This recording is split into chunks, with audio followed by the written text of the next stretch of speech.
Hello and welcome to a special edition of Coaches Weekly. I'm Jim Egan here with Randy Rogers, head coach of the men's basketball team.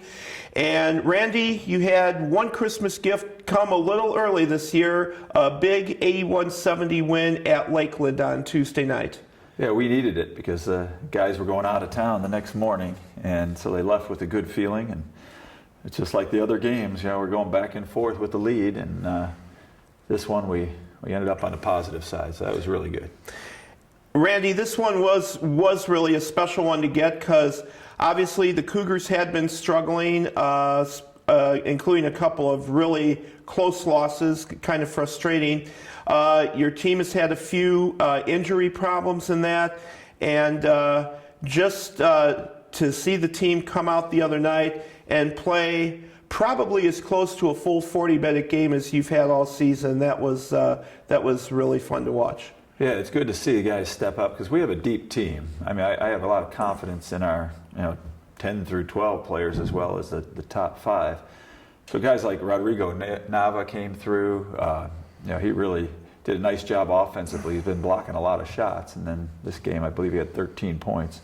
So the role players came through. There are some guys that hardly had any stats, but they played good D, and they gave the starters some rest too. You mentioned Rodrigo Nava, and let's start talking about individuals with discussion of his play. I can tell you that I heard a few people in the crowd just kind of buzzing on a few of his plays. He made a couple acrobatic shots. I remember one turnaround in the lane that was a pretty nice piece of work. And he is currently the leading shot blocker in the conference. He had 4 of those the other night. One of them particularly acrobatic, and people are definitely starting to take notice of him. He's got great timing, and he's got quick springs. He's not the beefiest guy, but he's long. He affects shots. I think he's top 5 in the nation in block shots. But then his offense is coming around too. The one you talked about, a little fadeaway, as he was heading one direction. We actually work on a lot of post moves in practice, and he looks good. I'm just waiting for him to be consistent with it. He's new to our program, and it's good to see. All right. I think another individual that definitely bears mention is Mike Walmer, who, by the way, is our latest 1,000-point scorer for his career. We've been a little remiss in talking about that, but congratulations to Mike on that. But in Tuesday's game, now Mike was held to just 1 point in the first half, and then in the second half, he came out and hit some key baskets. He wound up with 12 for the game. But just as important, his defensive play you mentioned afterwards, that was probably one of the decisive points of that game. Well, the best thing he did was not force anything. He's been forcing things, especially in the lane. I believe he was maybe 3 out of 5 from the field, 1 out of 1 from 3. So offensively, he just took whatever came to him instead of forcing things. Defensively, you got Pat McDonald as a key player for Lakeland, and Mike caused 3 of his 5 fouls. And when McDonald's out, that's a different team.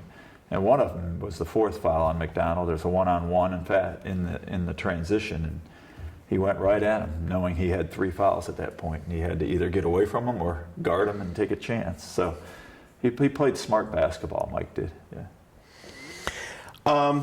Mitch Policier, he just seems to keep growing, maturing, whatever word you want to use.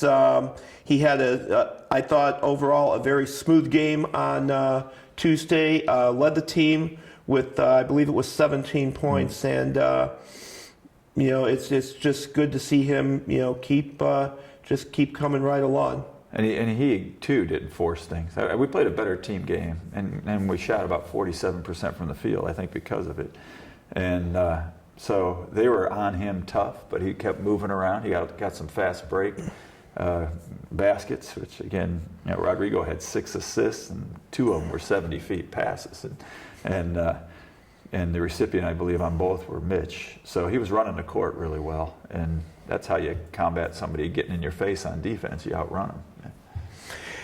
You used the phrase there, team game, and to me, that was what, especially the last, 5 or 6 minutes for sure, but actually a good chunk of that second half. I mean, we know from past experience, Lakeland's a tough team, especially in their own gym.